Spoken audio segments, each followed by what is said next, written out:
The city was loud with sirens, but no one noticed the homeless woman watching from the shadows. She knew the billionaire's secret, one that could destroy his empire or reunite his broken family. But what she did next, no one saw coming. And it all started with a fight on Fifth Avenue. Fifth Avenue buzzed with its usual chaos. Horns blaring, footsteps echoing across concrete, high heels clicking like clockwork. But all of it seemed to pause for a split second when the black SUV screeched to a halt in front of the designer boutique. The rear door flew open, and a girl no older than 16 stormed out. "I'm not your puppet, Dad," she yelled, her voice cracking from a mix of anger and something more fragile, hurt.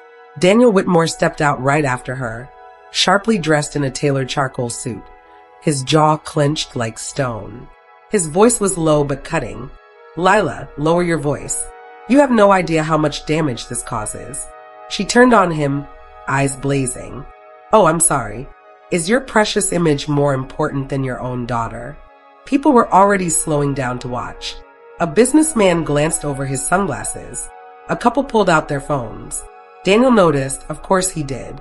He reached out to grab her arm gently, but Lila pulled away like she'd been burned. "Don't. Just don't." And just like that, she ran. Down the sidewalk, past honking cabs and blinking storefronts, she vanished into the crowd. Daniel stood still. For a man who owned a skyline full of buildings, he looked completely powerless. Across the street, sitting on a worn bench beneath a broken bus stop sign, Marlene watched the whole thing. Wrapped in layers of faded coats and scarves, she didn't say a word, just sipped from a dented thermos someone had dropped off earlier that morning. Her face was calm, but her eyes followed the girl like she recognized something in her. Not her name, not her face, but her pain. She'd seen that kind of storm before. Not in other people. In herself. Marlene shifted slightly, fingers twitching over a folded photo in her pocket. She didn't take it out. She never did unless she was alone. But something in her stirred. A pull she hadn't felt in years. A girl running. A man standing frozen. And no one chasing her. Except maybe Marlene. She stood up slowly, her knees aching. As she crossed the street, no one noticed her. Not even Daniel. But they would. Because the woman everyone ignored was about to change everything. By the time Marlene reached the sidewalk where Lila had disappeared, the crowd had swallowed the girl whole. The city moved fast. People forgot even faster. But not Marlene. She stood there for a moment, letting the noise wash over her.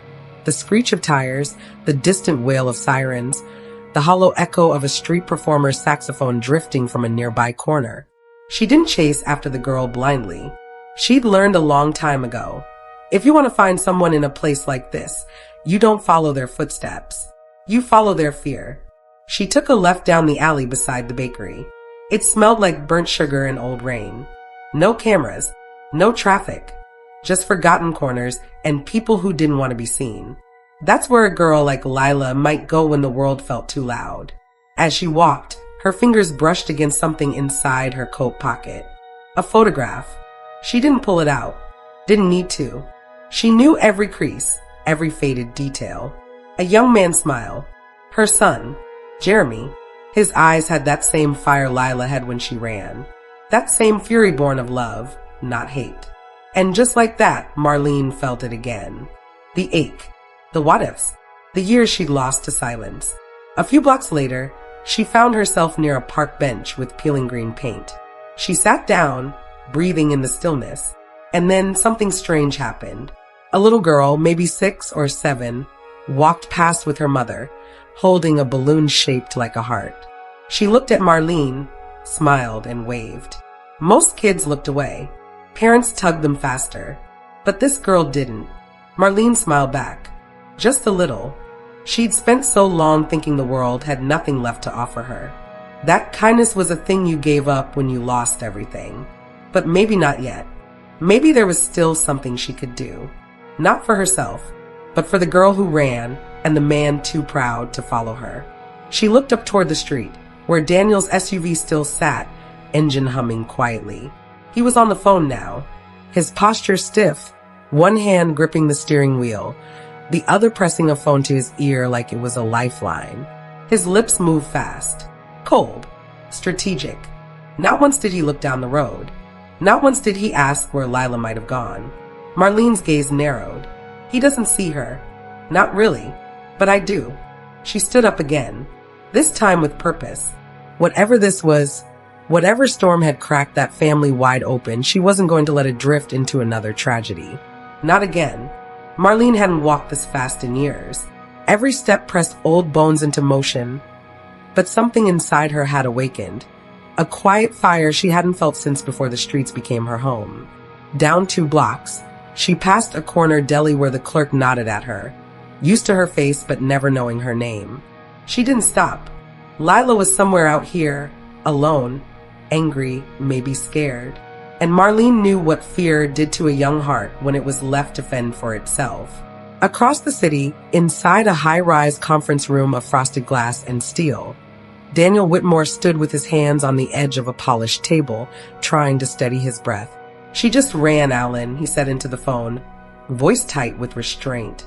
"I don't know where." "Yes, I looked." A pause. The voice on the other end said something sharp. Something about the press. About optics. About how the board was watching. "I don't care about the board right now," Daniel snapped. Then, more quietly, "She's my daughter." But the silence that followed said everything. Daniel wasn't panicking for the right reasons. He wasn't worried about Lila being safe. He was worried about Lila being seen. A teenage girl going off the grid just before a major merger? That's the kind of scandal that makes headlines. And Daniel Whitmore had spent a lifetime building an image polished enough to reflect the skyline. But the cracks were showing, and no amount of money could cover them. Back on the street, Marlene slipped into a side alley where the wind funneled through rusted fire escapes and the scent of rot clung to the walls. A figure sat beneath a flickering neon sign. Young, hunched, hoodie pulled low. Marlene slowed. "Hey," she said gently. "You all right?" The figure turned. Not Lila. A young man, maybe 20. His face was wary. "Don't want trouble," he muttered. "Me neither," Marlene replied with a small smile. "I'm looking for someone." Girl, 16, long dark hair, kind of fierce. The boy looked at her, then nodded toward a direction behind him. Saw someone like that heading toward the train tracks. Looked upset. Marlene thanked him and started walking again. She didn't know what she was doing, not really. She didn't have a plan. Just a pull. A thread of instinct wrapped in guilt and memory. Because years ago, her own son had walked away from her in a moment not unlike this. Angry, hurt. She hadn't chased him then. She'd frozen the way Daniel had. And she lost him. Maybe now, chasing this girl meant more than finding her. Maybe it meant rewriting a moment she could never take back. Meanwhile, Daniel stood beside his SUV, phone finally silent. He looked down the street where Lila had disappeared. For a second, he seemed almost human again, vulnerable. His mouth opened like he might call out. But he didn't. He got back in the car and slammed the door shut. On the opposite end of the city, Marlene reached the edge of the tracks. Wind whipped through chain-link fences. The sun had dipped lower, staining the buildings in fading gold. She looked left, then right, and then she saw it. A charm bracelet, half buried in gravel. Small, silver, with a cracked blue gemstone at the center. She bent down slowly, picked it up, and turned it in her palm. Her lips parted. It couldn't be. Her hand trembled. That bracelet wasn't Lila's. It was Jeremy's, her son's. Marlene stood frozen. The world around her blurred into silence, even as the trains roared in the distance and a gust of wind tugged at her coat. She turned the bracelet over in her hand again, just to be sure. The cracked gemstone, the tiny etching on the inside, JM 2005, Jeremy Marlowe, her son. She hadn't seen that bracelet in over a decade. She'd given it to him the day he left home. She remembered the way he smiled, soft but sad. Said he'd keep it with him no matter where he went. And now here it was, half buried, near where Lila had run. She made her way to the shelter just off South Clinton. It wasn't much, just a few beds and 2 vending machines that only worked when you shook them. But sometimes the lost ended up there. Inside, the fluorescent lights flickered overhead. A staff member named Ray, in his early 40s, recognized her. "Marlene," he said, surprised. "Haven't seen you here in a while." "I'm looking for a girl," she said, her voice low. 16. Long hair. Fierce look in her eye. Ray nodded slowly. "We had someone come through earlier.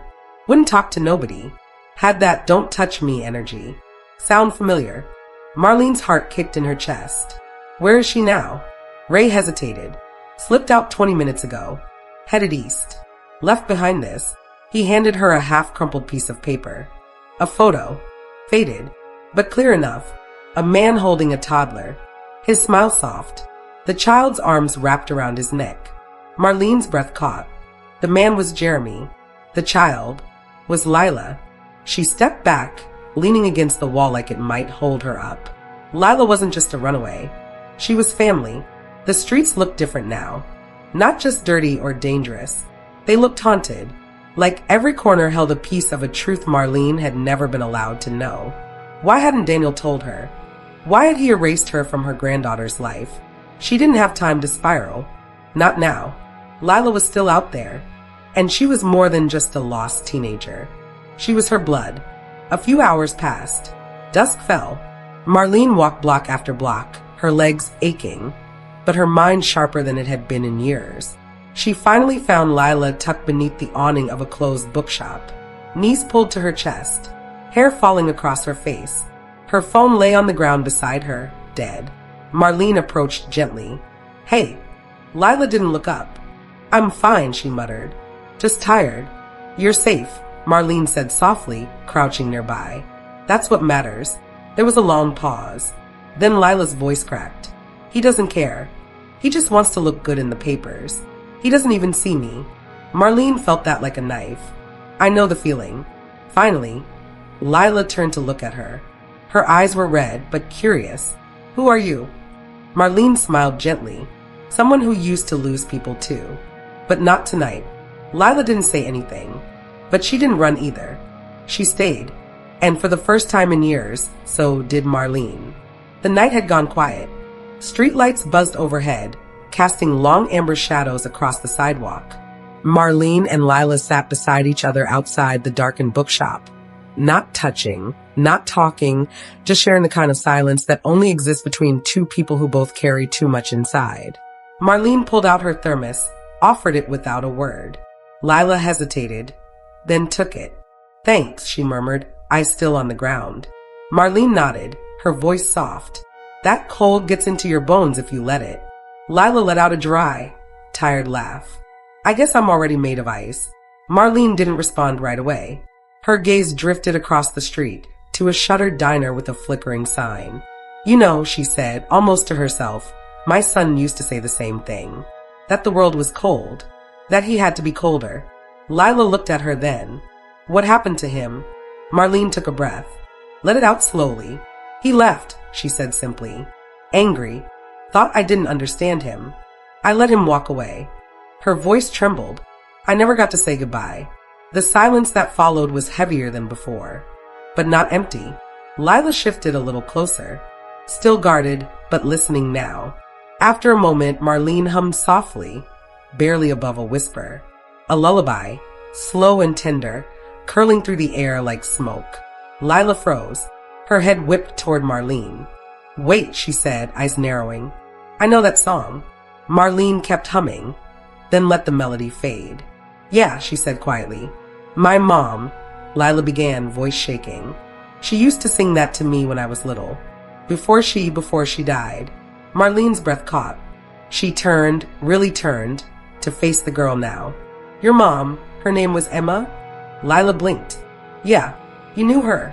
Marlene's hand slowly went into her coat pocket. She pulled out the photograph, the one with the smiling young man, Jeremy, holding a baby. She handed it to Lila. Lila stared. Her fingers shook as she took it. That's my dad." "And that," Marlene whispered, pointing to the tiny infant wrapped in his arms, "is you." Lila's eyes went wide. She looked up. "Who are you?" Marlene's voice broke as she said it. "I'm your grandmother, sweetheart." Lila didn't say anything. Her lips parted, but no sound came out. She looked down at the photo again, then back at Marlene. You're lying, she whispered. Why wouldn't I know you? Marlene shook her head, eyes glassy. I didn't leave. I was kept away. Your father, he shut me out after Jeremy died. Said it was easier that way. That I was part of the pain. Tears welled in Lila's eyes, but she didn't cry. Not yet. She clutched the photo to her chest, as if afraid it might disappear. And in that moment, for the first time all night, maybe for the first time in years, Lila didn't feel alone. The wind picked up again. Cold. Sharp. But Lila didn't feel it this time. Not with Marlene beside her.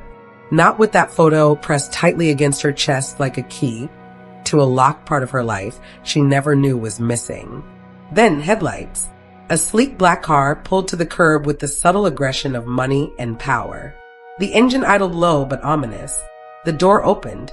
Daniel stepped out, his coat still immaculate, his expression unreadable.